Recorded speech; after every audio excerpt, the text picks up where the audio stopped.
And welcome to Boots on Ground Radio. You got the turf teacher, myself, Eric Jones, sitting here with Hecubus, Russ Owens. What up? On this Friday morning. What's going on, everybody? Hope you are doing well. And man, I can't believe it's Friday, dude. What, weeks go by like days and days go by like weeks was a thing that we used to say in the Army. And it's getting hard to keep up with the days, man. What day is it again? It is Friday, man. It is Friday. Friday. Is it 7 a.m. or 7 p.m.? What are we doing here? Well, it's dark. Yeah, I know. The sun was just coming up as I pulled in. I didn't know if it was going down. Yeah. So confusing. It can be. It can be. It's been a week. Yes, it has. Yes, it has. And so, guys, thank you so much for being here. Our first week, not our first full week, as we went live Monday, October 1st. Today is the 4th. So, again, thank you for joining us here, man. I can't believe it's October, dude. Yeah, like it. The first week of October is done. Well, just about, Yeah, getting into the weekend. So yeah, it's crazy. It is crazy, and so I'm glad we got our schedule kind of done yesterday. So yes, well, let's talk about that a little bit for the guys listening, as far as guys Going trying to figure Expo. things out and like and it not just, and it doesn't have to be just Expo specific focused. I mean, we definitely this time of year a big thing, but if guys are out there and they're like, man, if I could just have a couple of days to get this thing accomplished, whatever it may be. Maybe it's classes because they want to get a certification or something else, but they're like, I just can't do it because I'm working. Yeah. So I figured we could talk a little bit about that we just did yesterday. Okay.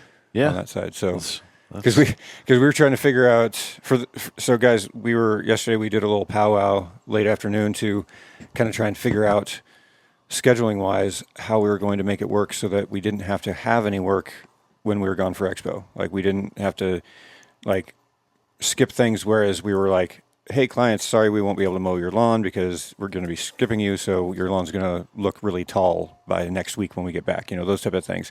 We were able to work it out to where we didn't actually have to put them on hold, basically. Yeah. Yeah. True. And Eric was the mastermind on that one, because we started talking about all the different properties we had to do, and he was like, okay, so this one we can do this and this and this, and it came it came down to plugging and seating, right? Yeah, because a lot of we still have some plugging and seating to do, and I hate really using the term higher end properties, but these are the clients that call us every day, that want to hear our lovely voice, yes, that want to see us present on their sites.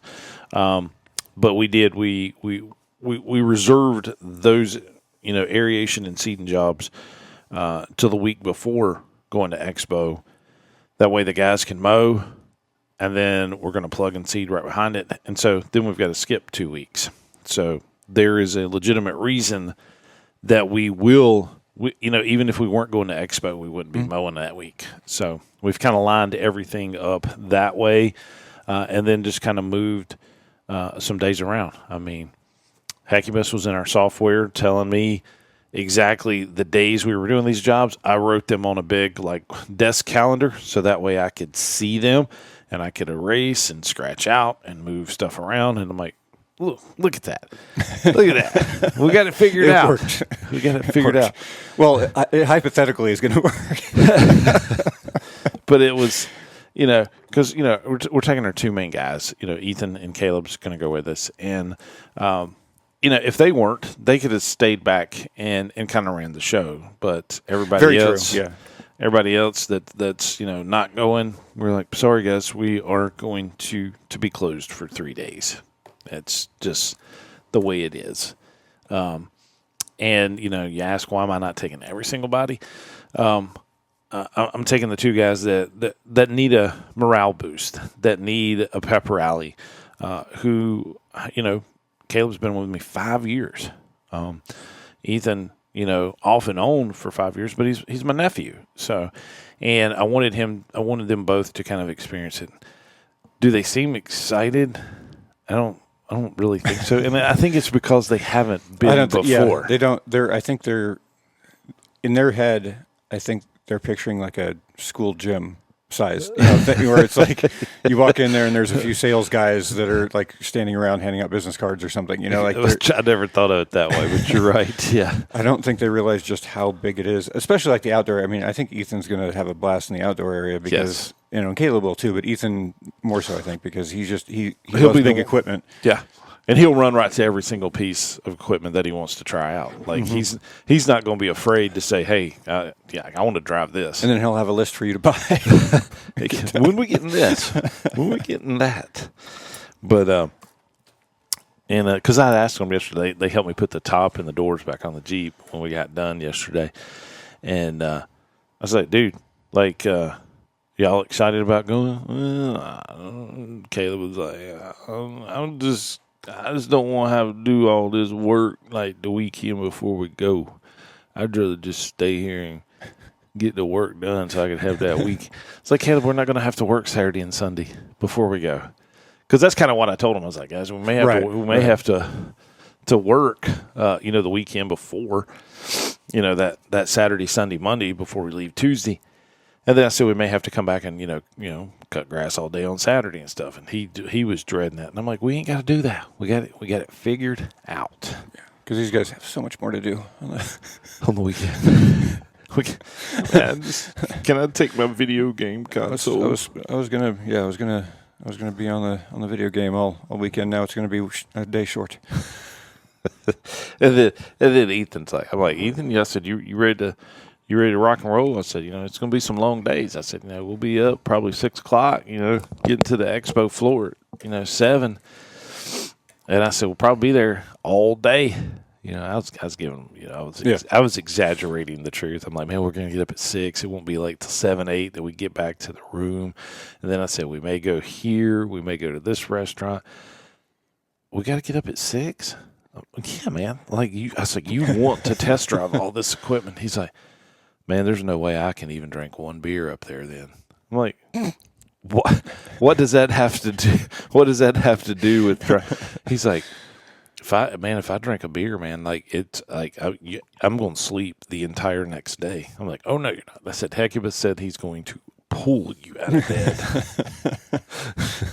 Sleep all the next day. Hecubus is in charge of, you're going to be the first sergeant in the 82nd Airborne Barracks. Sleep all the next day. I'm just picturing those Monday mornings. You talk about what at the barracks, where you get up and you're just like the whole weekend you party, and then oh yeah, and you get up, you're like, all right, time to go run this off. Yeah.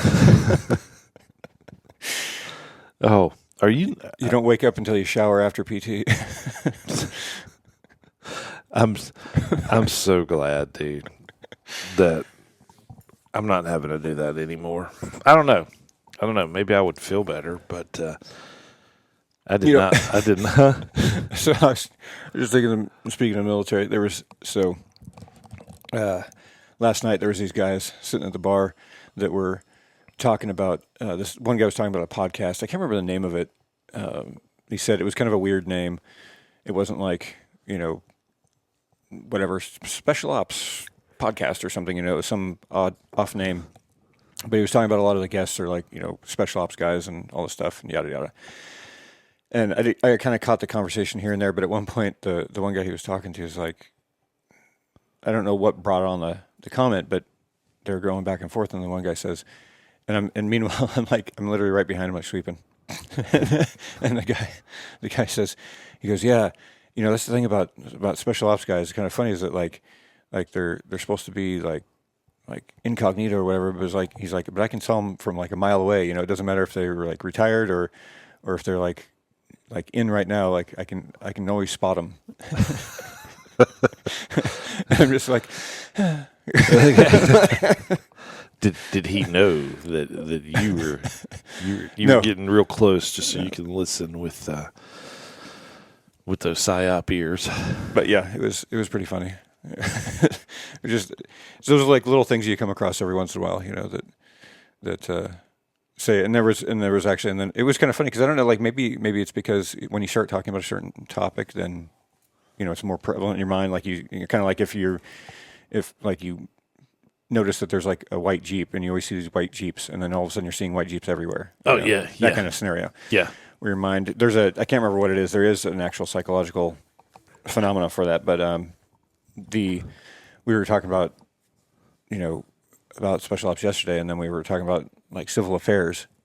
What was going on, and I happened to see a thing late last night about somebody was being interviewed by some local thing, and the guy was saying the same thing. He was like, I haven't seen any civil affairs people here. Like, how come? Yeah. Yeah. Because he's like, yeah, we need helicopter pilots, but we also need civil affairs people on the ground, like trying to coordinate things. Yeah. So. And maybe, I don't know, maybe our listeners don't really understand what civil affairs is or what That's a good point. psychological operations is. Yeah. Yeah. So, please introduce civil affairs by all means. Yeah. I'm gonna explain it from a designer's point of view, like the short, quick, and dirty version. Because usually, and then there's two sides to civil affairs. There's there's the Army Reserve component, which is, I guess, what you would consider not tactical. It's more of I would agree with that. And so for the most part, yeah. And I'm not sure if the National Guard has civil affairs teams. I know Army Reserves do. It's but guys, civil affairs these are the people that are finding out what the people need. So in combat zone, it's a little bit different. They're going in and they're talking to warlords. They're talking to the leaders and saying, "Hey, we're the United States. What is it that you need? Do you need schools? Do you need medicine? Do you need a makeshift hospital?" They are working with the local populace to see basically everything that they need. Then there's the active Army side, which is more or less they're going to attach to. You're using that term special ops, but they're attaching to special forces. Yeah. And so, and I think people use special ops and special forces interchangeably, but they shouldn't. That's true. Yeah. Like special forces. I use special ops a lot because we were attached to everybody. Yeah. Whereas civil affairs is specific, typically. I don't know. I've never seen them anyway attached to, like, they don't attach to like Ranger units and things like that. Typically, it's always special ODAs. Forces. Yeah. And so, Special Forces, guys, is the United States Army's Green Berets. That is their official title, United States Army Special Forces. They are the Green Berets. Your Navy SEALs aren't Special Forces. They're Special Operations. Mm-hmm. Same thing with MARSOC. They are Special Operations. It's even in their name, Marine Special Operations Command, MARSOC.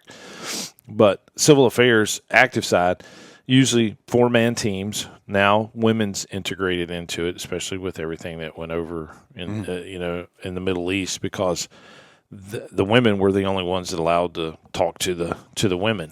So, yeah, it definitely was a change of mission protocol when they realized, like, oh crap, like it's not because they're like worried about us, like they religiously cannot. Yes, like, okay, it is different culture shift. And could you imagine, like, for some of these women over there that could not talk to men, and then all these badass special forces dudes like just show up in their village and they're just like scared to death. Oh my God! But the civil affairs, so up there, they would be setting up command and control. They would be bringing in the food. They would be bringing in the medical supplies. There's a medical element. There is the civil affairs medical sergeant, who is, just like a special forces medical sergeant. Like they get the training in the medical side. They just, they're just not, I guess you would say, an operator. They're they're more focused on the civilian side. So anything you want to add to it? Yeah, no, I was going to say it too. I mean, my thought was like they pretty much like minus selection. It's the same thing. Like as far as the medic side of civil affairs. Gotcha. Yeah. I mean, same type of training and everything else, and also they know their way around weapons and things. It's not it's not like they're Yeah. walking Yeah. around in a suit and tie. Yeah, exactly. Or scrubs for that matter. But Yeah. but just it's and the thing is too is that being attached to the ODAs, it's first line. It's not after everything's been said and done. I mean, Yeah. typically they're like in some of those situations, especially in the Middle East, obviously it would be like after a bombing raid comes through, and then they're clearing a village, that type of scenario where there has been some action first, but typically it's not. It's still much a very harm's way position. Yeah. More so than a lot of jobs out there in the military, and it's interesting too because I think like civil affairs, to a certain extent, and I think maybe it's because of the like again the people don't really understand certain positions in the military and things like that with civil affairs I know there was a lot of I knew a lot of guys who didn't understand what it even was, even in Yeah. the special ops community. Yeah. And I think part of it is because they only were attached to the ODAs. Yeah. So they're kind of like, oh, civil affairs, like, do they even do anything? And it's like, they just don't do this. Like, I think because especially with like PSYOPs, like we got so used to being attached to like just everybody Yeah. that we would run into civil affairs here and there, and we're like, why is it we barely see you guys? Sometimes it was like, and it took me a while to understand like exactly what it was. And then when the first time I actually worked, when I got attached to an ODA along with a civil affairs team, to be able, because I was running loudspeakers at the time, and out of my backpack, and so they wanted me to be able to help broadcast in like this little town square area, and so we had the civil affairs team there. And we had an interpreter and everything, and so I was running the loudspeaker, and they were basically doing what you were just talking about, bringing everybody in and asking people what what their basic needs were, and letting them know where the medical tent was set up for getting checked out and all that kind of stuff, And so I was kind of like, it was like that aha moment for me of like, oh, okay, This is what y'all do. like, you guys aren't just admin. Okay, got it. And that was very early on. It wasn't like way after the thing. That was one of the probably second, third deployment that I went on where I ran into that scenario. And so I was like, okay, this is a whole different thing. Like I didn't even know this part of it existed. Yeah. In civil affairs. So you guys were kind of like JTACs, attached to everybody. we were, man. We were. That was the thing, because we didn't even, like, I remember when we flew to Liberia, I didn't even know, like, we didn't know who we were going to be attached to until we were Got there. We were down on the ground. Oh. We landed in Sierra Leone, and then we had to take a chopper over to Liberia, in Monrovia, and it was when we were on our way in the chopper that we got briefed on who we were supposed to link up with and everything. So, Gotcha. And we ended up being attached to a SEAL team there. It was SEAL Okay. Team 2. There, but it was like and so it was kind of hard sometimes too, because they all have different operating procedures and shit, So I mean, it's at the base level, like if shit goes down, then everyone knows to like you shoot back and things. But True. but even then, the units themselves move differently, and they, it's. I'm wondering, each situation's different. Is each SEAL team like have a geographical region that they kind of specialize? Okay, Yeah. So it's kind of like an ODA. Yeah, to a certain extent. I mean, they do. Depending on how thin they're stretched, they do it, because like the guys that we were attached to had just come from, God, was it Serbia? Somewhere in that region. There had been a plane that went down with some diplomats on it, and so they basically were tasked with like securing the crash wreckage site, until they got it all figured out and stuff like that. So they had come, because they were like on their way to us, and then they got diverted for like a day, and then headed your way. Headed our way. So, but I don't know if that was necessarily part of their region, because I, as far as I know, they were like basically Africa is what they covered. So I think they just got diverted because they were on their way from somewhere else. And Gotcha. Came to us. So Now, is the language there like it is with the ODA?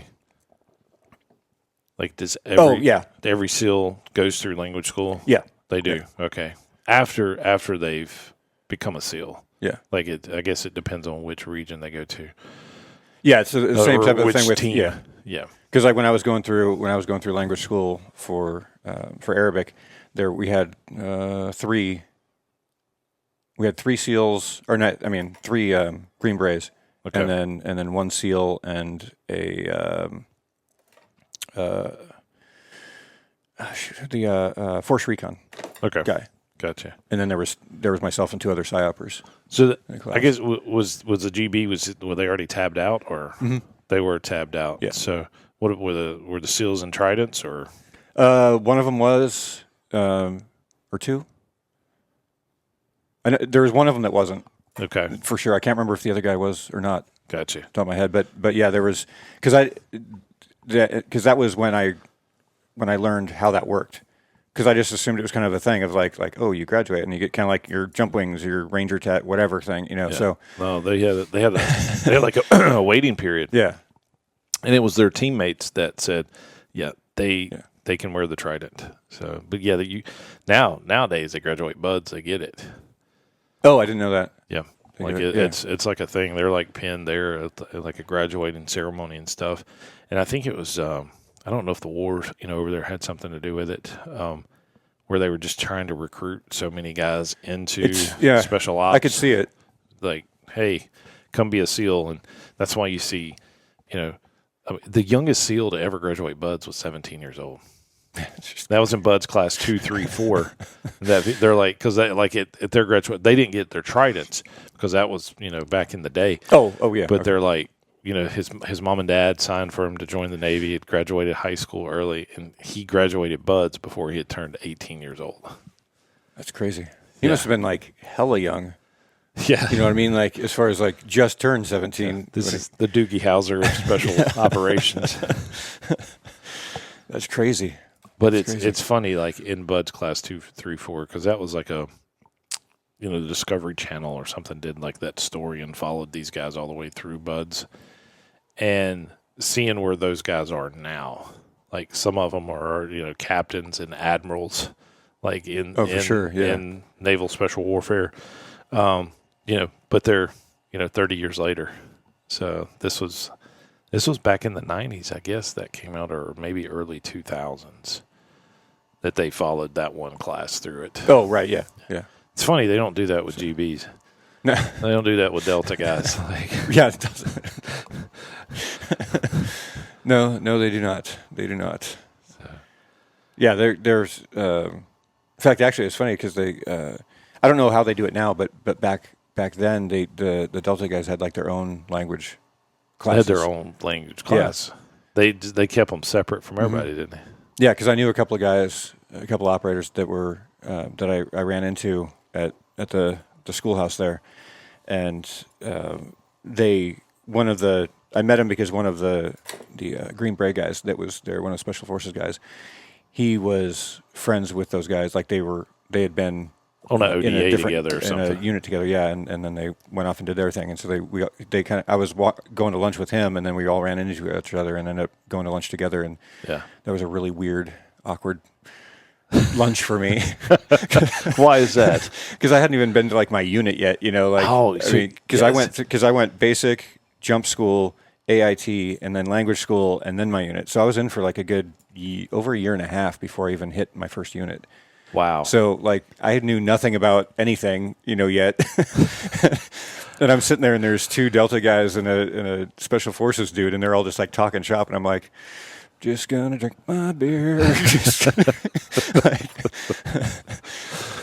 It was so weird because I was only.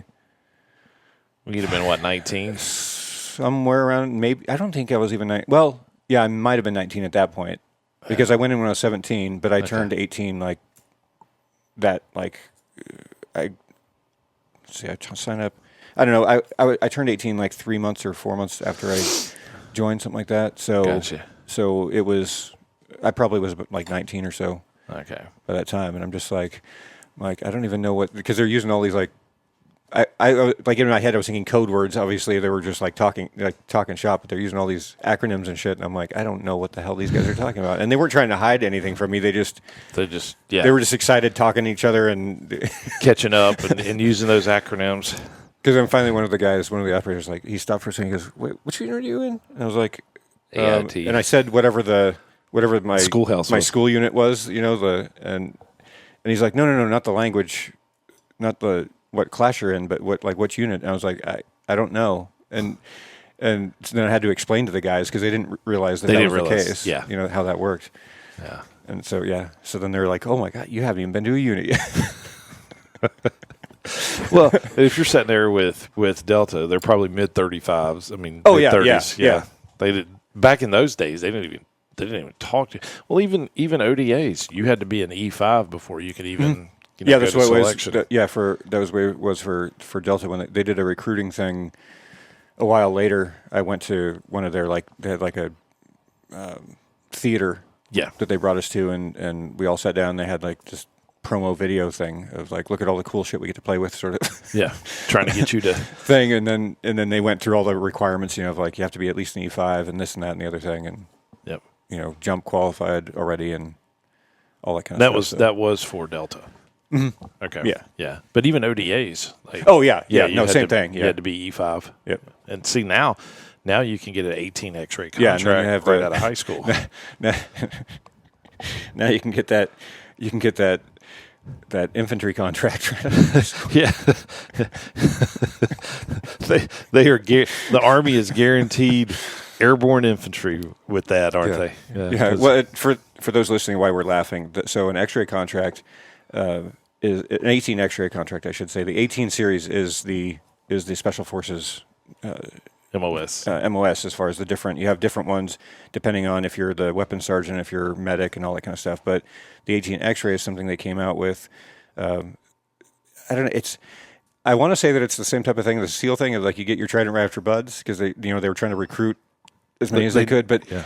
I don't know. At the same time, I feel like it almost was like a way of just like to get airborne infantry. Yeah, because what the deal is, you sign this contract basically saying like, yeah, you'll go through selection and all this other stuff, right off the bat and everything else.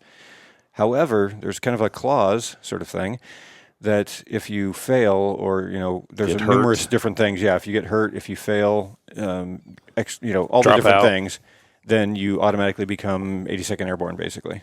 Yep. And or I think there's The Big Red One. Too. yeah, I was going to say there's a couple different units that they have them for, but either way, infantry. Yeah. my former By default. My former dean, my first dean at the college, called me into the office one day and says, "Hey, my son's got an 18 X-ray contract. He leaves such and such a date." I'm like, "Okay, great. Get ready for go infantry." And I never said anything like that. Yeah. But he ended up doing that. Ended up going to the Big Red One, and he got hurt. Didn't break his leg, but severely hurt it, pulled a muscle or something. Yeah. And they're like, "Sorry," And it's not like they don't like if you get hurt, they don't let you like recoup and then try again later. Yeah. It's like, no, you got hurt. We need somebody down at Big Red One. And he's on a bus there. They're like, but I hurt myself. Yeah, you hurt your leg. You can sit at a desk until you're better. Yeah. Then we have a ruck for you.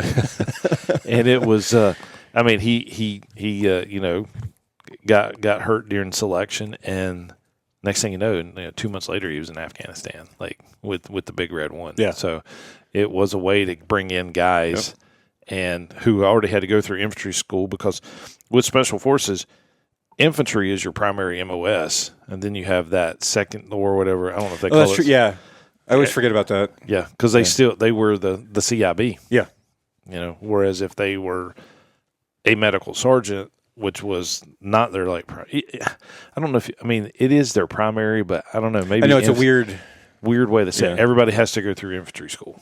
So speaking of infantry, and I don't know if you know this or not, because I didn't know this until like a couple nights ago.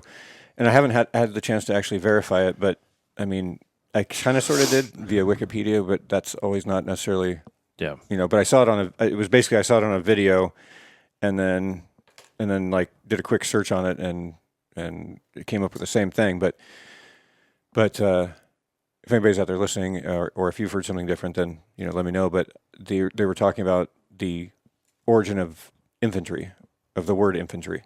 Oh, okay. And where it came from. And apparently way back in the day when, like way back when it was like all about sheer numbers, going against each other, if they ran low on soldiers, they would start grabbing all the young kids from these towns and villages. They just come in and grab them all. But since they really didn't know how to fight and everything, they would put them in the front just as like battle fodder. And so they were putting the infants at the front lines. So then Wow. it became they were in their infancy, which translated then into infantry.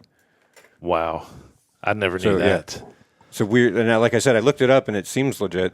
As far because sometimes those reels they have like Yeah. a weird history thing, and then it turns out not to be true. But Sure. this one seems legit from everything I looked at. So So they were I thought it was kinda sacrificing the kids. basically, yeah, Yeah.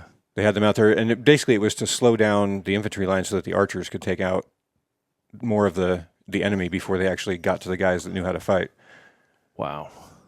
saving their better guys basically. Yeah. So and then also the psychological part of it Was of- that Yeah. when they just kind of lined up and just kind of started marching towards each other, shooting? Yeah, this is Or this is like back, like all this way is way before back before Yeah. firearms. They were using archery. When you're doing like archery, swords, and all the other, Gotcha. like back in like the I don't know if it was Roman days or pre-Roman days. I'm not sure. I can't remember when that term actually happened, but I would guess Roman days Wow. when they would just get legions of troops and then they just kind of ran towards each other and Wow. collided. But they said the other part of it was a psychological aspect of guys not wanting to. Shoot They see kids. this line of kids and they're like running up to them with their swords and like Dang. all they see is their sons and daughters, kind of scenario, Yeah. or well, sons. They didn't put women out women out there, but yeah. So I thought that was an interesting fact. concept. Yeah. Fun fact Friday, as Daniel would say. Oh man, and it's still hard. It's bad enough to see our sons go off to war and fight. Yeah. But it's Oh, yeah, really yeah. bad to see our daughters go off to war and fight. And Jennifer and I both ordered the book about Senior Chief. The lady that was Oh yes, the intelligence support activity. Gosh, what was their names? I'm ashamed to say that I forgot their name, but women now, especially with the Middle East, became more prevalent because of the situation in the Middle East. And Shannon was the Senior Chief Shannon. But when she was with a 4-person team. She was with a former Green Beret or a former Navy SEAL, active Green Beret, and there was somebody else that they were on a mission, and IED attack. I was going to say it was bomb, right? Yeah. I mean, IED, yeah. As opposed to like a Yeah, but there she was. I mean, and everybody that knew her loved her. Like, I mean, she was just a great guy. But she was a mother of two small kids, and her son. I mean, not her son, but her husband was working CIA. He had already. Oh, that's right. CIA. Yeah, I was trying to remember. I knew he was something like doing something over there, but I couldn't remember because they were the couple that they were the ones that switched off deployments, right? Yep. So that they could do it. stay with their kids. Yeah, Yeah. and it's Who messaged me? Oh, Doug. Doug said, "Good morning, Russ and Eric." what's up, buddy? Good morning, brother. Good morning. Yeah, Jennifer just sent me a picture of it. Yeah, of the book. But I What mean, was the name of the book again? Send Me, the true Send Me, story okay. of a mother at war. Joe Kent, her husband. And, they both met. She was signals. She was like signals intelligence or whatever. She was in the cryptology field yeah. with the Navy, and then actually had a chance to go ISA, which you've had some Little here and there, with those guys. little dibble dabble. And when they had Joe, the first time I kind of, the reason I wanted to see this book is because I seen him on a podcast, and made me want to get it. But he kind of talked about the story because he went from Ranger Battalion to ODA to ISA, and so he said I forget where he was at. It wasn't Afghanistan, but he said they ran across these dudes and they're like, "Yeah, we're Army," and he's like, "Army?" He's like, "Look at all the cool shit that you have to work with, and you're just hanging out here chilling and doing that." And they're like, yeah, if you want to join us when you finish up this tour, just they give him like a business card with just an email address on it. Said email this guy, and said, and sure enough, he got back and emailed this guy, and they're like, all right, meet in this parking lot in civilian clothes, business casual, and he had already known Shannon, and from other deployments and stuff. And then she was there too in the parking lot. And then she like accidentally hits a car. And so he said, I have my cool pickup line. He's like, did that car just jump out and hit you? And but he talked a little bit about the selection process for there. But he's like, I really can't say much. So those must be some really bad. Well, that's dudes. the guys I was talking about that were sitting up at the bar. Yeah, that's not. One of them said something to the effect of like they were talking about CIA because they just kind of like the conversation kept going and going, on these different things, and they got onto talking about CIA, and the guy was like, he was like, yeah, this stuff that's going on, it's got to be CIA because those are those are like the most secretive guys ever, blah blah blah. And I'm like, oh dear Lord, I'm like the CIA is basically like CNN these days, like yeah, like if you know of stories about them, like a lot of stories about them and other things of that nature, then they're not the most secretive ones that you have to, like, it's the ones you don't know about that are out there that, there's many of those that, like the ISA guys, like I remember we were supposed to meet up again. It's one of those times where we were like, okay, who are we attached to? Like, oh, just go up to the rooftop. They're up on the rooftop. Like, okay, so go up to the rooftop in this village, and here's this dude. He's so funny. He's in Riyadh, just outside of Riyadh. He's sitting. I go up there, and there's these two guys in lounge chairs. Like those old school style that fold up on each other, whatever, fold out. Yeah, that you can never quite get. And they're both sitting there and they're drinking beers. They got like nothing but just like some shorts on. They're sitting there basically suntan, and they're like, oh hey guys, are you Owens? And I was like yeah, and he goes okay. There's a chair over there. Just go ahead and grab a chair, and then we get some beer in the cooler here. We can go over the mission, plan. And I'm just like, fine. And so we sat down and we're sitting there talking for a while, and I was like, so like, what exactly is it that we're doing? Because they were just like shooting the shit, and that's when they're like, oh, we're just we just need you to operate. When we tell you to operate the loudspeaker, just operate the loudspeaker. Like that's all we need you to really do. So we'll just you just jump in the car with us, and then we'll do the thing. And they had like a suburban type vehicle. I can't remember what it was, like a Yukon or some shit. But yeah, it was like that was my briefing. So you're drinking beer, just drinking beer and talking shit. They were talking about sports and stuff at first, and then we transitioned to other stuff. But it was like just normal conversation. And they're like, oh yeah, no, just follow along with us. Yeah. You're cool. Like, and they're like, and like we got to a certain spot and I went to go out, and they're like, yeah, no, you can stay here. We'll be back. That kind of thing. And it was it was so weird, because they were super cool guys, but again, it wasn't like there was no, like, they didn't talk about the op they were doing. They didn't talk, you knew, even though I was working with them.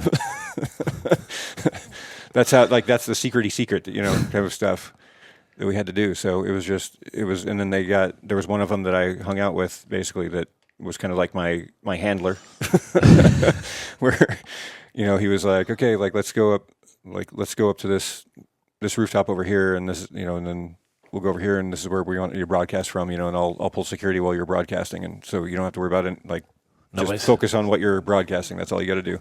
Dang. So, and I had absolute faith that he was gonna, like, I never even had to look up, whereas usually it was like broadcast for a couple seconds, turn off, check, look, go back to broadcasting, because I mean, when you broadcast, you're a sitting duck. You're, at the minute that microphone goes on, they know where you're at. Don't they?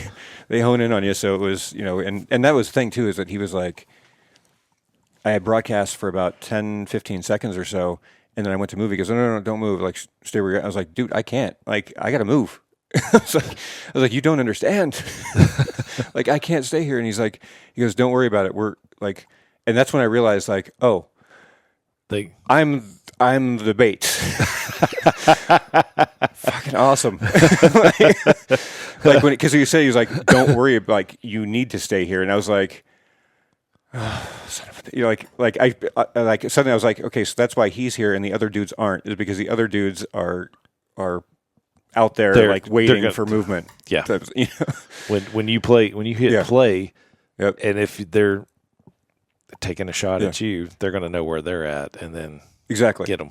Yeah. So, And that's that was the craziest part about this. And I don't like, I can't really go, I don't know. Well, yeah, whatever. It's been like 20 some years. I don't care. Nobody from them is going to be listening to this broadcast. But the weird part about it was the fact that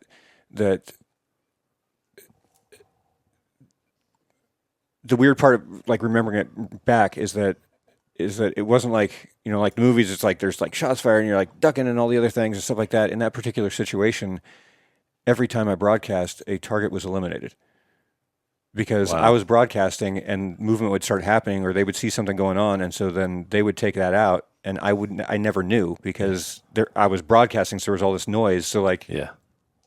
you know what I mean? Like it's just nuts because I would stop and then I would hear the guy because he was like right over my shoulder basically. And he goes, yeah, target done. Okay. Yeah, go ahead and go again. And Dang. so Dang. it was so surreal. Now, It was so surreal. what were you playing? Like Led Zeppelin or? No, I was broadcasting about trying to find this particular person that had gone missing, Okay. and saying that they, if they came to this particular spot, that kind of like when the cops have done those programs where they do different things and like, oh yeah, come to this spot and we'll like give you money for this or whatever, and people actually do it because they're Yeah. silly, and then they get arrested on the spot, like the ones where they have like people have warrants out for their arrest and they Gotcha. they tell them they won a prize and so yeah, I was basically broadcasting for information, and he was somebody from the opposition basically of the regime. Okay. And so these guys were basically coming to, because I was talking about how I had certain people with me that wanted to talk with him, or were trying to find him, and these certain people were people who had bounties on their head from Gotcha. those guys, and so it was like So dangling candy in front of their face, basically. And these guys were ISA. Mm-hmm. So I mean, like, wonder what makes somebody go ISA versus Delta Force. Like, I don't know. what would make, because they're both Tier 1 units. Yeah, yeah. And it's funny, out of the 5 Tier 1 units, 3 are Army. Mm-hmm. And then the Marines don't have one. Not that we know of, anyway. What they MARSOC. Well, because they don't have force. They don't have force recon anymore, or something happened with force recon, didn't it? Where it like changed or something. I think they still have reconnaissance. I think they do. Was- They may not. They may not have force, but I don't know. I don't know. There was something I had heard something a while back that it had like morphed, or it had like they had changed it into something else, or something along those lines. Because I had worked with some force recon guys out of Korea that were based out of Korea out there at what's the base over there? Red Cloud.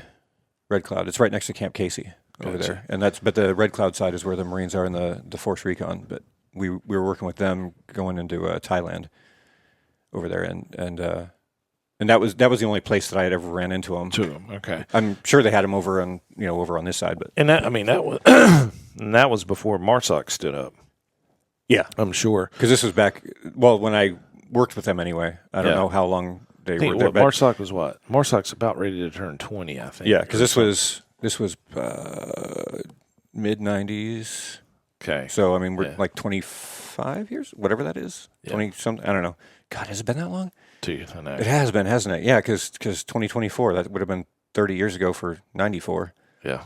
So yeah, holy crap! I joined the Army 30 years ago. Good Lord! So, dude, I joined. Well, the you're Navy. even older than me, so I joined the Navy June 8th, 1992. 92. Okay. So that was the day I reported. I enlisted December 19th, 1991. 91. Yeah. Yeah, I enlisted the same year that I went in '94. It was early on, and I was like, what was it, April, May, something Yeah. like that is when I Shipped out. signed the Oh, paperwork okay. and everything, and then it was like 2 months later That you graduated when and went.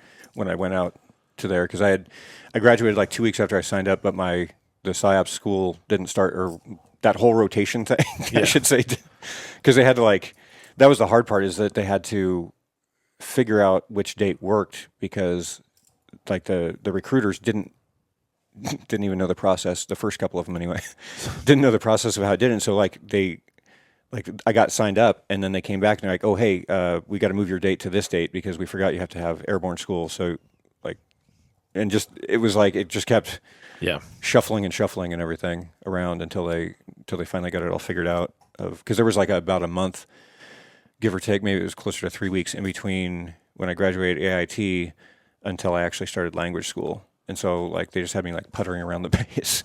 Gotcha. Like I worked with like a supply guy from some other unit and just like Go did help nothing him. basically. Yeah. until language school started. So that was kind of weird. But And how long was AIT? AIT was 8 weeks, Okay. 9, 10, no, 10 weeks, 10 weeks. Okay. Yeah. Because it was like two and a half. Let's see, September, high school, something like that. Because I came back, after I got done with jump school, it was like that, right around that week period of like Christmas and all that kind of stuff. And so I didn't have to report until like January 3rd to AIT. And then got done with AIT in March, sometime in March. Did you go home after jump school? Mm-hmm. Okay. Yeah. Yeah, I flew home after jump school and then came back and went to AIT and language school. And did you go home after basic training, or did you go straight to Benning for jump school? Straight to Benning. Okay. Yeah. I got we did the whole like formation and everyone like cheered and then got on a bus. Gotcha. Went straight to Benning and then, that was a funny, I can't remember if I told you that before, but got to Benning and it was like late in the afternoon when we had our like formation there and we had our formation and the Cadre. the Sergeant Airborne or whatever. Sergeant Airborne? Yeah, Sergeant Airborne. Said, the one who was in charge of the formation anyway, he wasn't like the commander of the unit or anything. He just happened to be the dude who's like, okay, yeah, I'll go do that thing. Yeah. Oh. But he was like, so yeah, kind of awkward, but we're actually starting on Monday, but y'all got here on Friday. So I just want to let you know that just report here Monday, and at whatever time it was like 05, I think it was something like that. But and he was like, so enjoy your weekend, have a good weekend, and don't party too hard because we're going to get at it first thing. And everyone's kind of like, okay, and started walking around, and I'm like, what? What do I do? What do I do? Like I didn't know, and so I went up to one of them because for those listening, they all wear black hats, or at least they did. I don't know if they still do. Things change, but they all wore like black baseball caps, basically. And so I went up to him and I was like, "Excuse me, Sergeant Airborne, what do I do now?" He was like, "What do you mean?" I was like, "Well, you said we had the weekend. Like, what do I do?" And he was like, "You do whatever you want to do. What are you talking about, man?" And I was like, he goes. And he kind of looked at me because I didn't even have I had nothing. Yeah, you were blank. You were. I had no rank whatsoever. I was still E1, all that shit. And so he kind of like looked at me for a second. He's like, "Wait, where'd you come from?" And I was like, I came from Fort Jackson, sir, or Sergeant, whatever. And he's like, "Okay, which unit you come from there?" And I told him the unit, and he was like, "Wait, is that basic training?" I said, "Yeah." And he goes, "You came here straight from basic training?" I said, "Yes, Sergeant." And he's like, so he grabbed another guy and pulled him over, and he goes, "What's your MOS?" And I said, 37 Fox, and they both kind of looked at me. I was like, "Psychological operations," and they were like, "Oh shit, okay, yeah. So you guys go to Airborne jump school before you go to AIT." He's like, "Okay, well, just don't get into trouble. Just you can do whatever you want. You can go out to eat. You can watch a movie." He's like, "Just don't get too used to it because after this, you go back to AIT, and it'll be kind of like basic training." So. Because in jump school we were done at like 5 every day. We didn't, other than the night jumps that we had to do and stuff. But it wasn't. It was like school. Yeah. Yeah. So it was a whole different scenario. Yeah.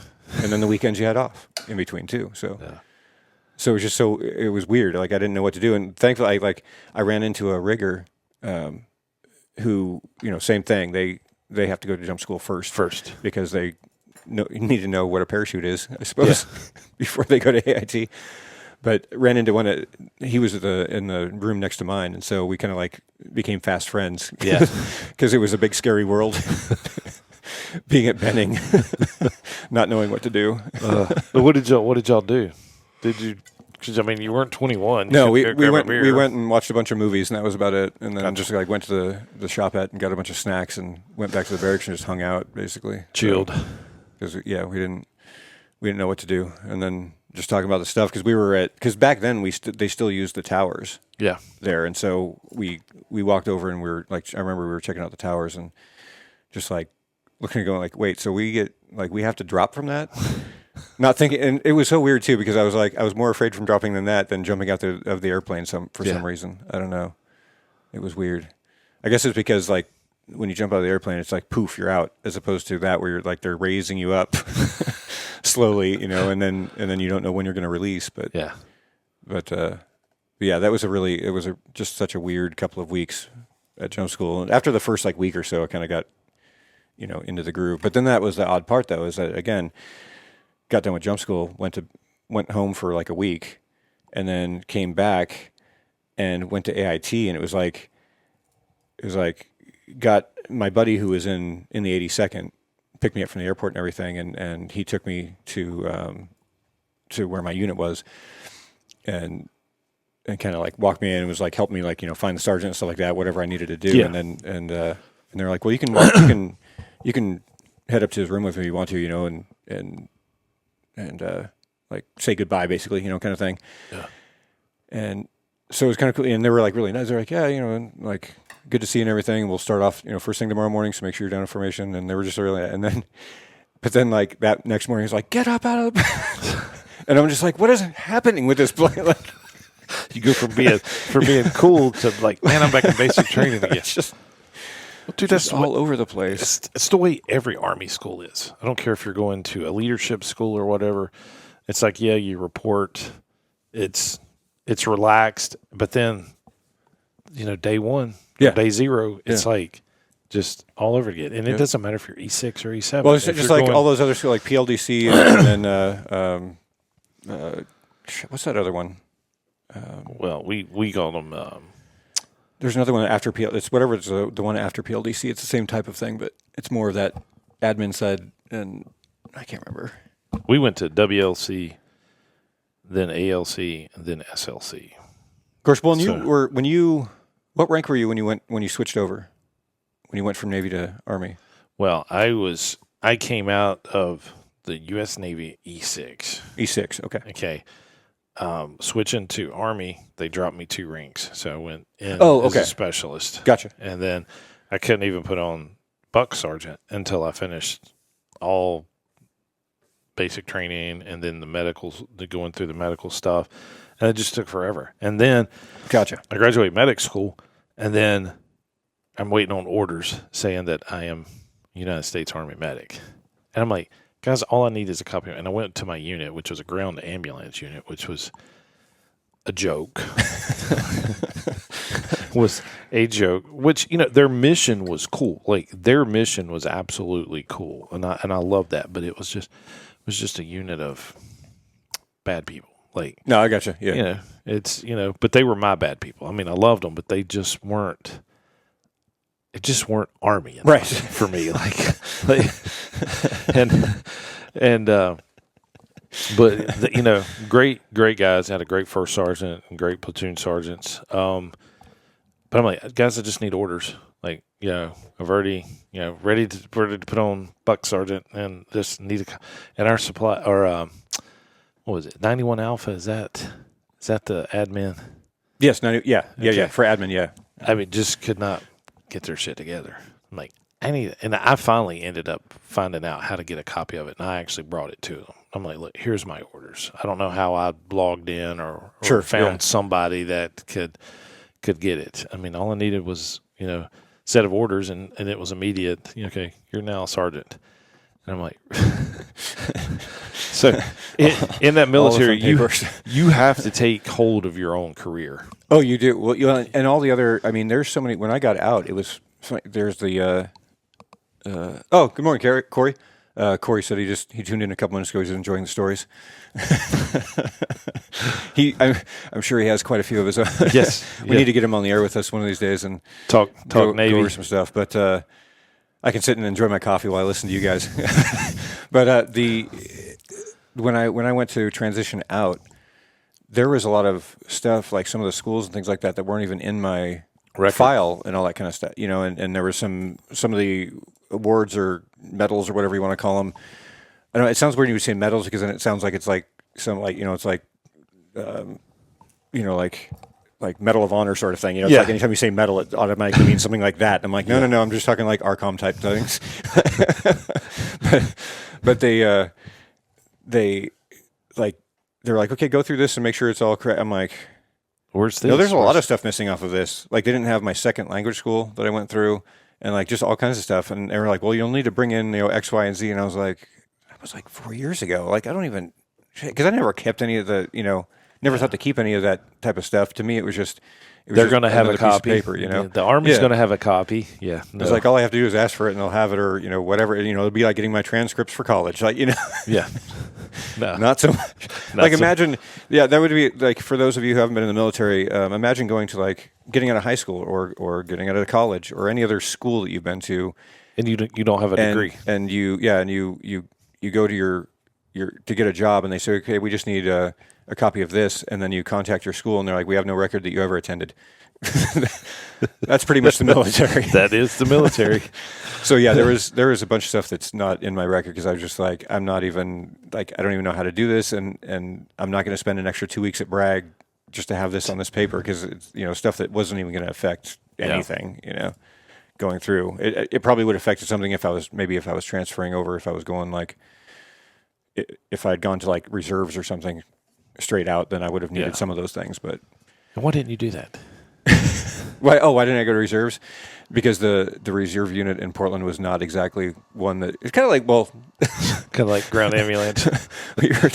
Like I had heard stories about that unit before I even got out and stuff. Gotcha. Because some of the guys were asking me if I was going to go reserve and everything, and so I looked into it and I was just like, yeah, no. And the other part too is that I didn't want to.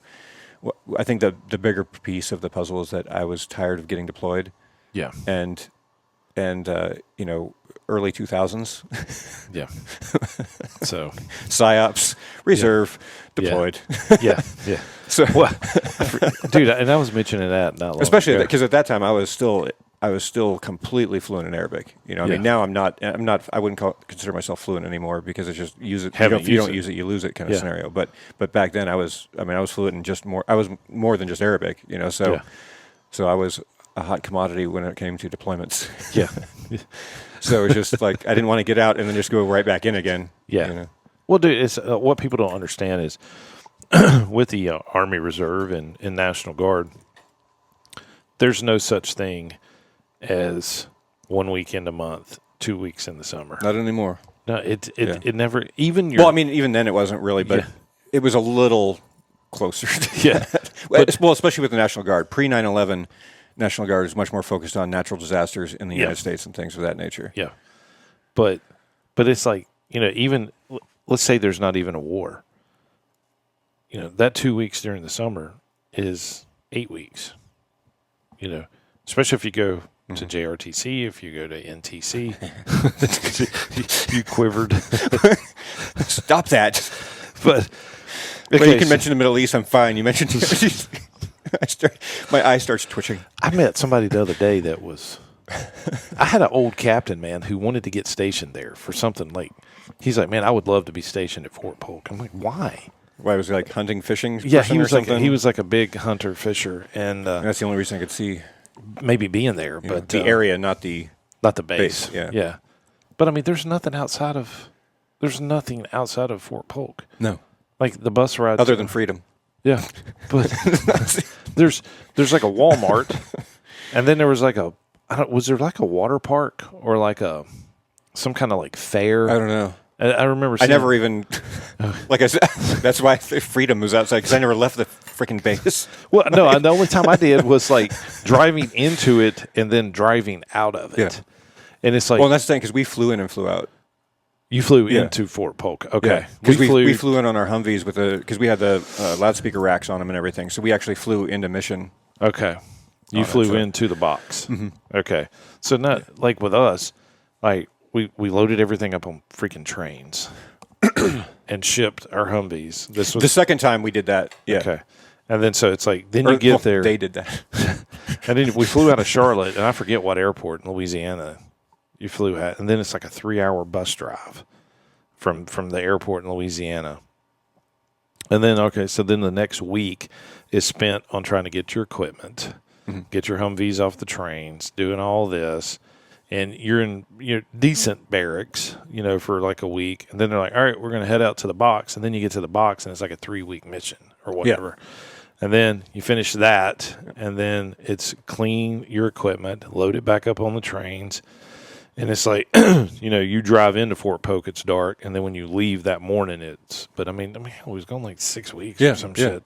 And that's the way you just described it was my experience the second time. Yeah. Other than I was already there, but we had to go and offload the Humvees and, Which time did you do back-to-backs?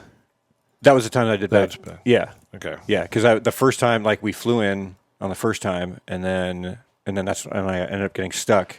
So then I was waiting around for like whatever it was, a week, 2 weeks before the next rotation. The next rotation came in, and then I had to go and help them get the stuff off the train. We went and picked up the Humvees off the trains, and then staged them in the big motor pool area where everyone staged their shit. And that's because that second time was the time where we ended up. They tasked us to broadcast music. Okay. To like in the motor pool area and I mean that thing it was huge. It's multiple football fields worth of vehicles and everything. But so we were at one corner and we were broadcasting every day. We'd start broadcasting about mid-morning until like mid-afternoon to like boost morale basically on there. That was my first real DJ gig.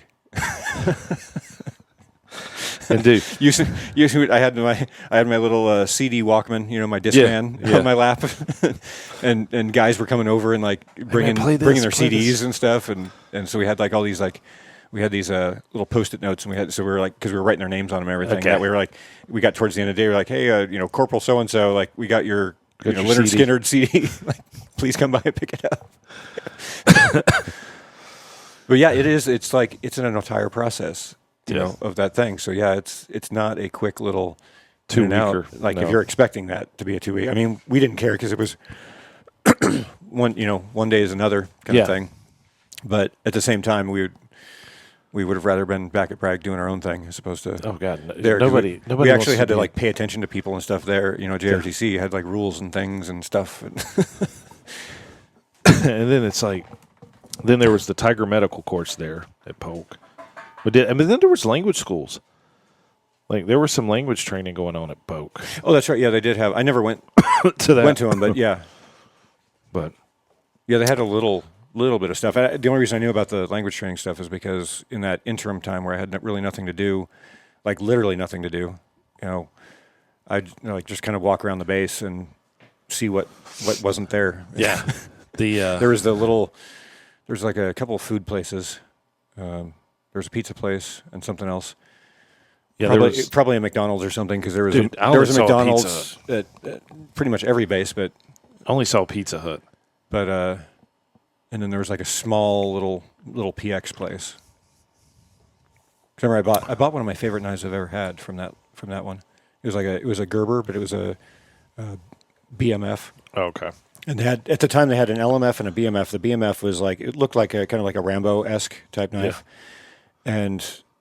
And I never was able to confirm, but the story went that because the LMF was like a smaller version, it was like almost like a buck knife type thing. Yeah. And the whole idea was that the BMF was big MF, and then the LMF was little. But I just remember it was funny because I had that on me at all times on my big gear, like I had it on my vest and everything, it hung down to my side, and there was a jump that I went to go on. For just regular, just to keep jump status at one point, and the sergeant that was in charge of our chalk, he's like checking our gear and everything. He looks at me and goes, "What the fuck is that?" I was like, "What?" And I was like looking around. I'm like, "What? Did I forget to attach something or something?" And he goes, "But no, on your side there." And I was like, "You talking about my knife?" And he goes, "Yeah." I was like, "What's wrong with my blade, Sergeant?" I was like, "It's I had the the little clasp done or whatever," and I was like, "It's all secured and stuff." He goes. But it had a big pommel on the backside, like a pointed pommel to basically like what I call them pause buttons, because if you hit somebody with it, it's a pause button. So, and he goes, what happens if you knock on your side? That thing's going to like go right into your side. And I'm like, and by this time I had jumped multiple times with it, so I wasn't really concerned about that. But I mean, he ranked me, so. And he was in charge. He's like, you can't jump with that. He's like, he looks over. He's like, leave that with the Humvee over here. The guy in the Humvee over there. It was the guys that go around and pick up the chutes for us and stuff like that. So I like pull it out of the scabbard, and I go to hand it to him, and this captain that was with us, he goes, what the hell are you planning on using that for in the drop zone? And I was like, hunting deer, sir. And I kept walking. And all like a bunch of guys cracked up. Apparently, that captain had never seen Rambo, because that was where I was like, pulling that line from Rambo. Like, what do you use a knife like that for? Like hunting. Oh man. So yeah, that was good times. It's 8:05, man. Oh, it's already 8:05. It's 8:05. Good Lord. All right, ladies and gentlemen, this was a fun show. Yeah, more so than This is yesterday. good. Well, yeah, it's been kind of a down week, but I mean, for good reason. Yeah. As far as what we've been talking about, it's good that we talked about what we talked about, and hopefully the folks will some folks will have seen the Facebook stuff and bring some donations Gotcha. over to the Corn corn maze this weekend. And True. And when is the loadout for that? Is it? I guess it depends on how much we got. Okay. If we collect a lot, we'll take a truck up ourselves. If not, Ray will take it in his trailer. Gotcha. Okay. But I know some other people are collecting at their works and stuff like that. So. Well, and Liz is doing some shopping tomorrow morning, and some of our friends from other outside of this area have sent in money and stuff for her to be able to do that. So we're focusing more on like the kids and baby scenario. Yeah, so. dude, that's the heartbreaking stuff.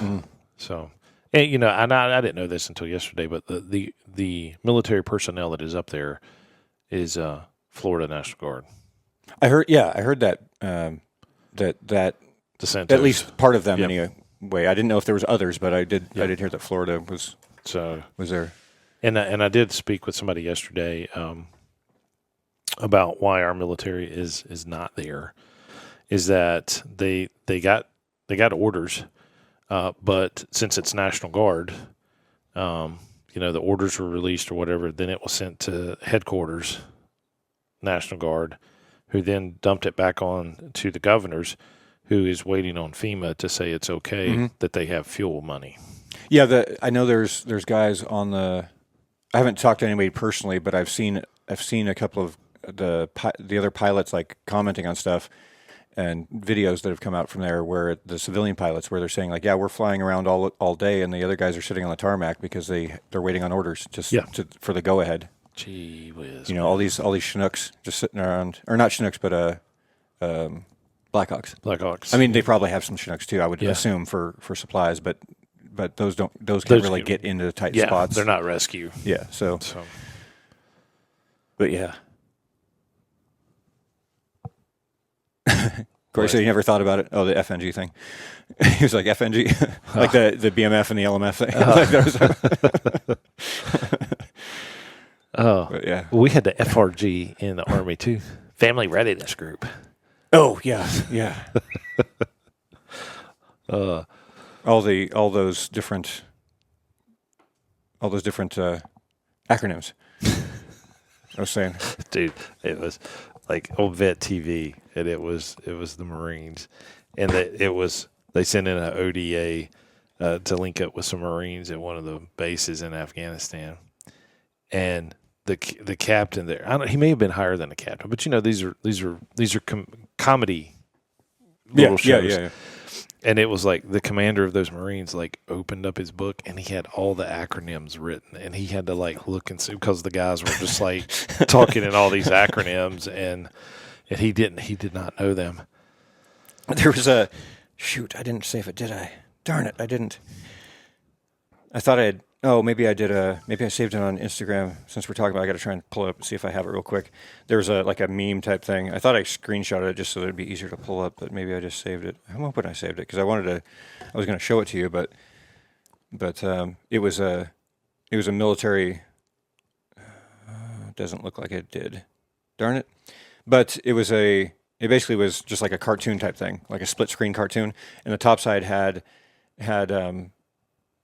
like it was like it looked like it was a gym basically, and it was just like a floor covered with mats, and there was this soldier standing like at the beginning, and it said like captain above him, or whatever, and then he did like a hopscotch thing and like did like the ta-da, like like they do, they put their hands out, when they do the tumble or the routines, in gymnastics. Yeah. And then it had like so that was like the middle frame, and then the end frame is him like getting awarded like some like distinguished cross type thing or whatever.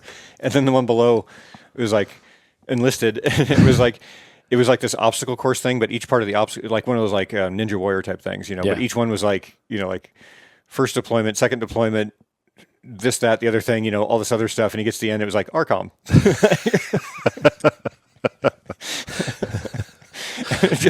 it just reminded me of the, like how that, I mean, it's so true though. It's like, I mean, I don't know about how between the office and the other part, but it's just like, I know that there was deployments I would go on where like, depending on your rank, that's what you got. Yeah. No matter what you did, it was like, because there was one time where I got, the captain I was working with, he recommended me for something, and I ended up getting an ARCOM, but he recommended me for something like higher than that. Yeah. But they're like, well, normally we would, but because I was still an E4 at that point, and they're like, if you were a sergeant, we would give it to you, but since you're an E4, we'll do the ARCOM. And I'm like, wait, what? Yeah, dude, that's. I was like, how does that makes no sense to me at all. No. It was so weird, and I mean, it didn't like.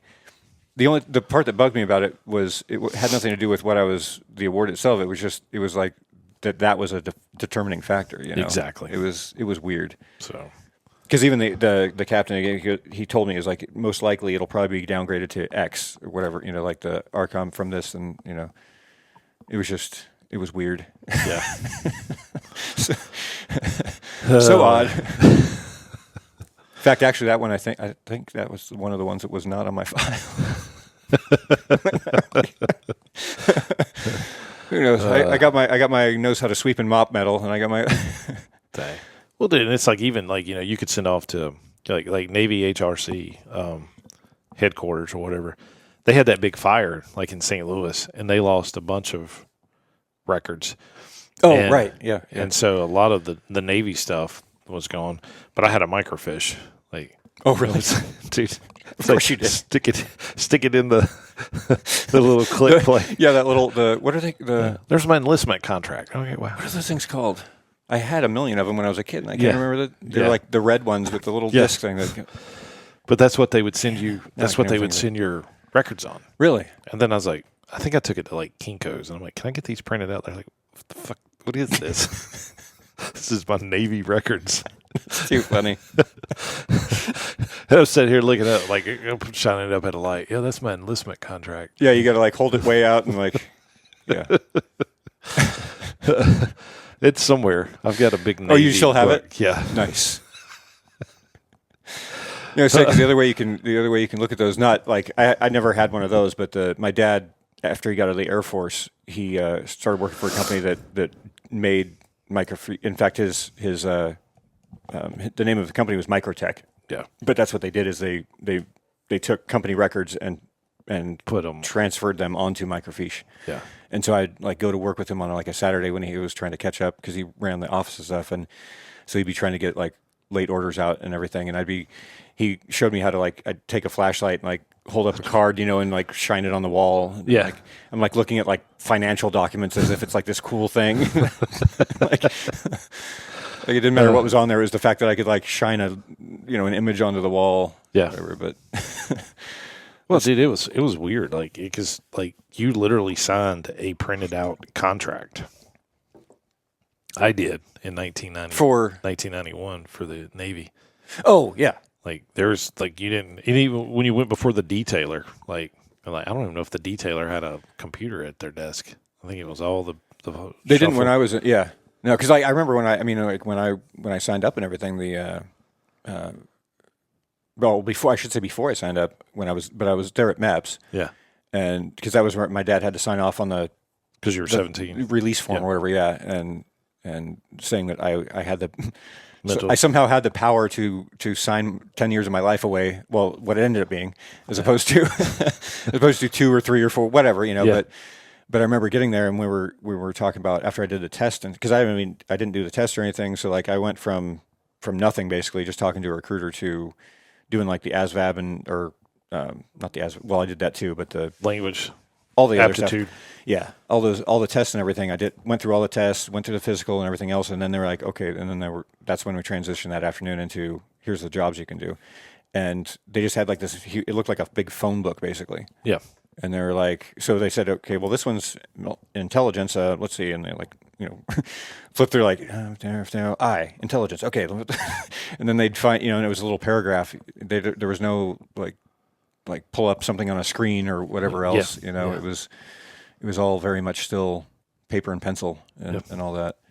Because they had to, like that was the weird part too, because when they were doing the job stuff, there was, and this is, I mean, I talked to multiple people that this happened to where they signed on for a particular job, but then before they could even get the paperwork printed out, somebody else had signed it some other place. And so when they went back in, they did have like a rudimentary computer system, but it was basically just for that of like, that this person just took that job slot. Getting a job slot, and so they could hold a job as far as I could put someone on saying like, okay, yeah, there's like interest basically, but then they couldn't actually take that spot until all the paperwork is done. Yeah. And so you'd have like 3 or 4 people going for that same job all over the country from these different recruiting stations, and whoever basically signed on the dotted line first got the spot. got it. So it was because I wasn't actually the first job I actually was going to sign up for was like planning bombing raids basically. Okay. Like where which I'm so glad I didn't get that job.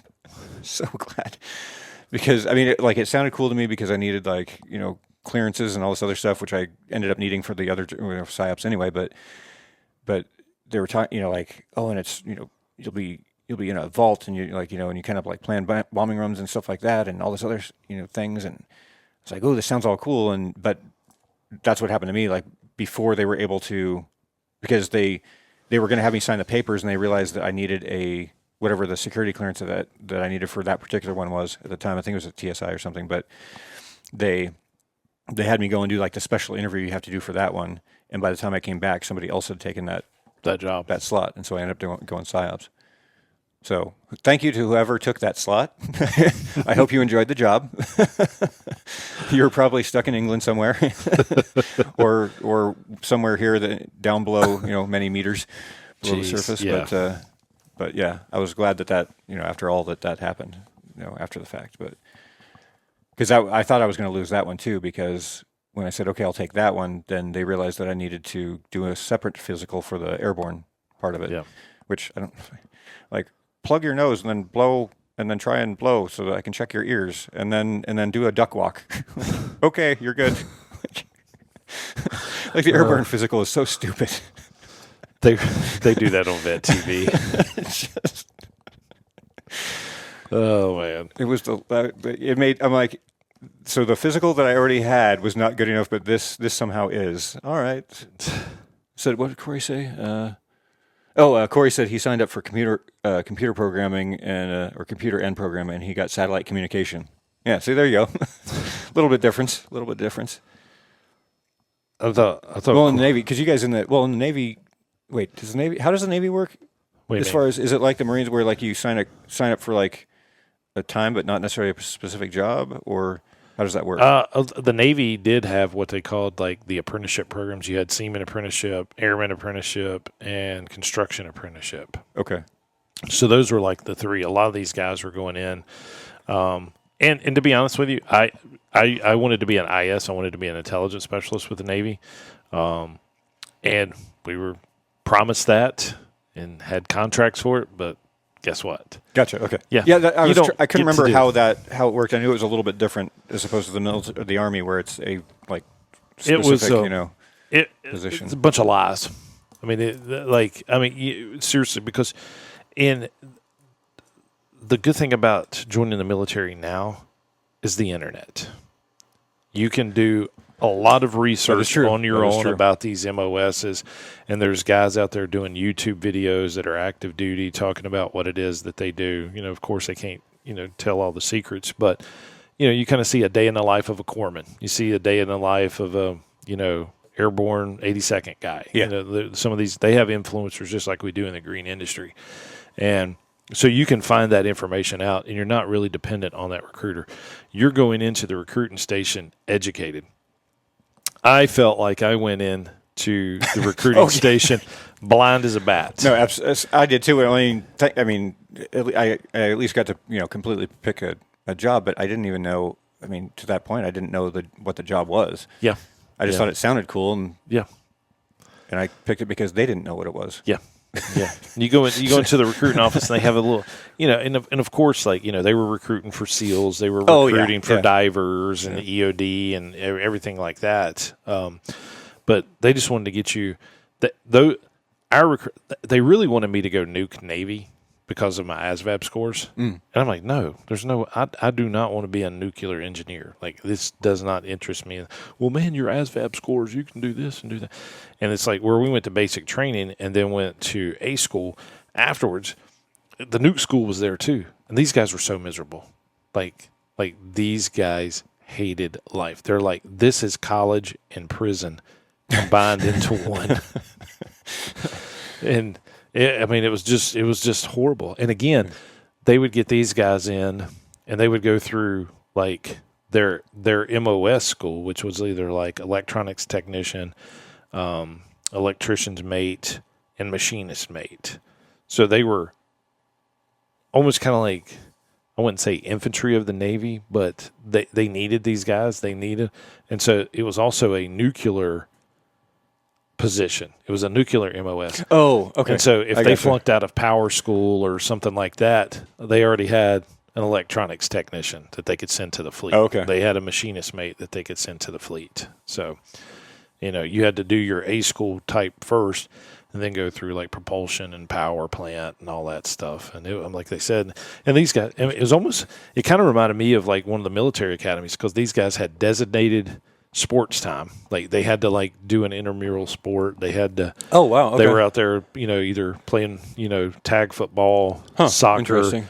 They wanted them to have some type of athletic training, and then there was mandatory study time. Ain't no way. And they were like there for a year. Like, it's kind of like language school. Like, these guys are just dumping math and physics on them. Yeah. Yeah, language schools. Yeah. There's a reason why a lot of people fail out of language school, I should say. I mean, it's just 8 hours a day, 5 days a week. Yeah. Just nothing but language. And that's the classroom type side of it. Then you have the study side, which is another, 3 or 4 hours at night. When I was studying, I would get back, I would figure out what I wanted to eat, and then I would study until like midnight, just going over. I had like all these stacks of flashcards that were just a mile high. It was just repetition, different things. And what people don't understand, the military is 24 hours a day. Mm-hmm. Sorry. Bless you. It's 24 hours a day. You don't, sleep is just included in that. Like, right. But like, it's like, all right, you're going to designate like these 4 hours for sleep. And really, dude, there was like many a nights, only 4 hours. Mm-hmm. So, there was never a full 8 hours. And I'm sure the same thing. The only thing that was nice with language school is it didn't start until 9, and there was no organized PT. Organized PT for it. Although we still did like my class, basically my classroom, because there was, I don't know, what was there, 9 of us in the classroom. We like would get together and do mostly it was like running. Yeah. We didn't like okay, and 1, 2, 3, all that kind of stuff. We didn't do a lot of that. You just go on a run together. We just kind of went on a run together, and every once in a while we'd go like once a week or so we'd meet up at the gym. Yeah. At one of the gyms and do a little bit of weights, but for the most part it was just running, and it was like distance running, like 6-8 miles. Yeah. It's not crazy long or crazy quick pace, just exercise basically. Gotcha. So at that too, we met up at like 6-7 o'clock. It wasn't like we were meeting up at 4 a.m. Yeah. To do that part. So that was kind of nice, but I don't know. We need to ask Corey. Corey, what was the coolest rate in the Navy? What we in the Army we called them the E4 Mafia. Oh yeah, the specialist. And I would say miss those days.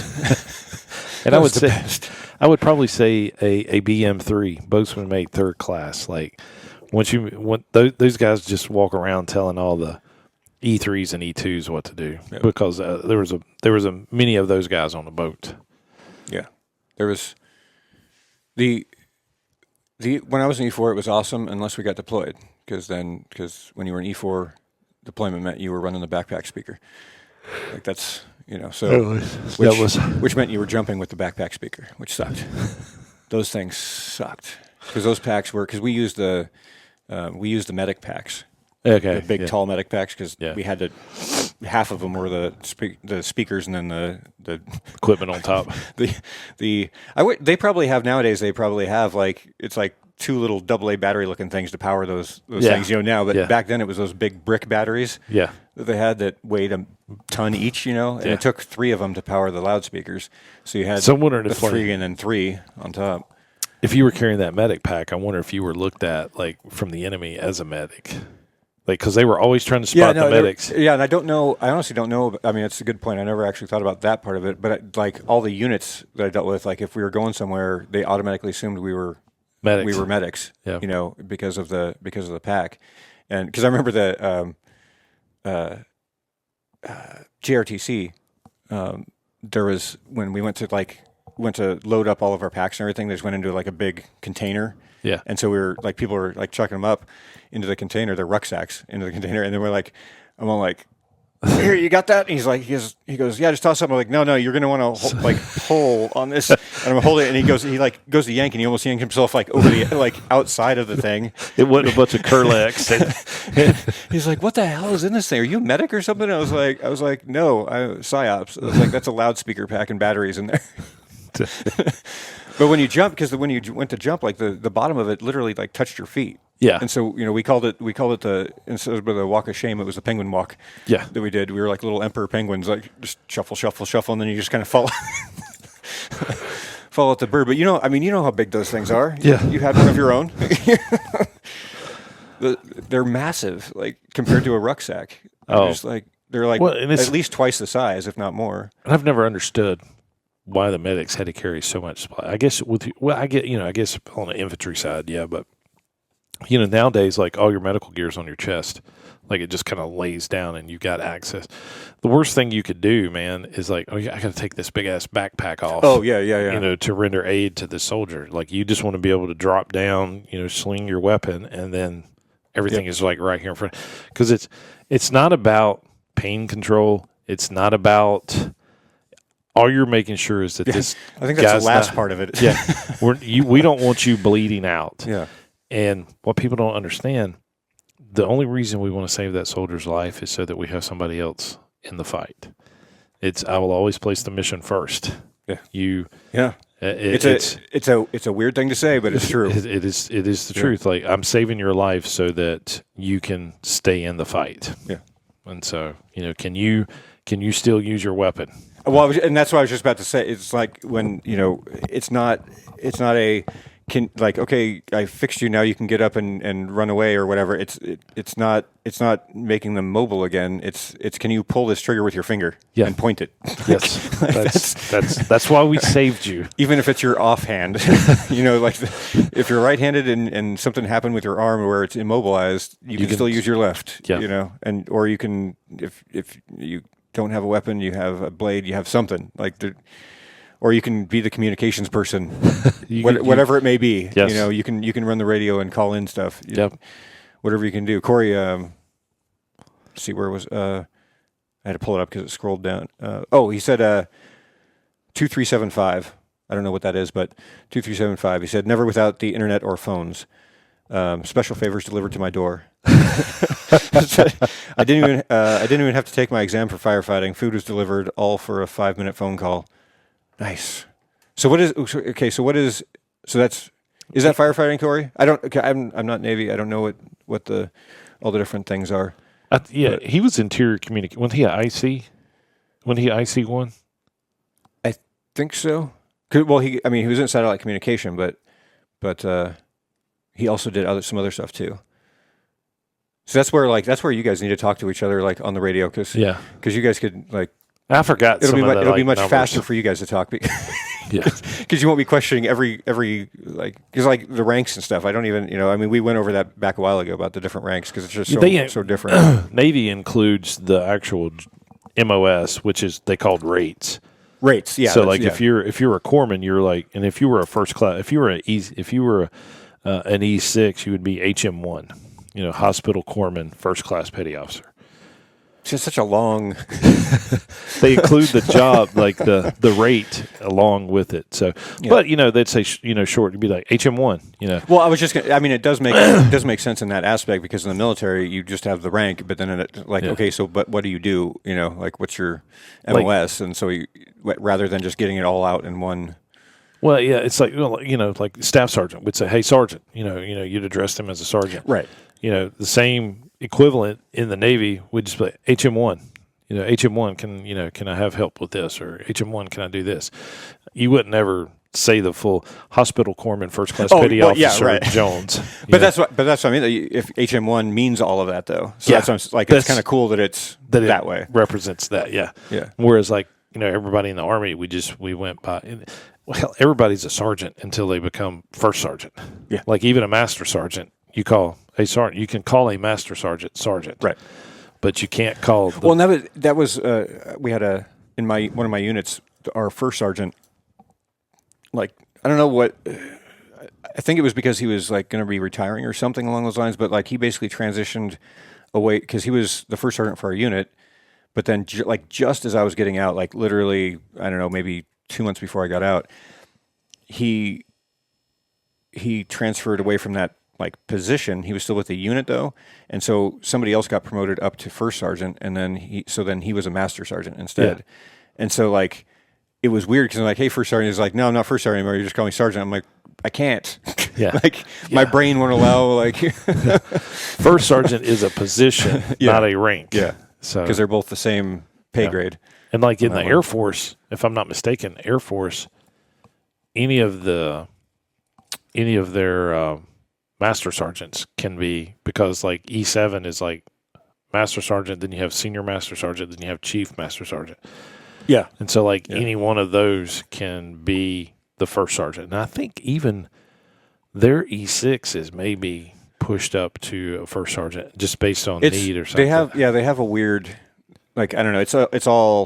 It's very vague on that part of it. It's not very cut and dry. I can't remember. I want to say my dad was because he was in for like 15 years, I think it was, in the Air Force, and he was whatever's above tech sergeant, whatever the next one is after tech sergeant. I don't know what that one is, but that's tech sergeant's E6. Is it? Yeah. Okay. Yeah. So when he got out, he was staff sergeant's E5. He was whatever the one after tech sergeant is, but there was like multiple. That's why I can't remember, because there was like multiple things of the E7 rank. There was different. Yeah, because like E7 is master sergeant. Then there's senior master sergeant and chief master sergeant. I want to say it was just master sergeant.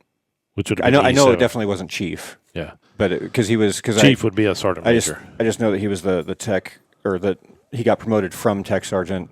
And then, because he was planning on staying in and retiring, but then my grandmother got diagnosed with cancer, and so he got, because he was like really close to doing his last reenlistment. Yeah.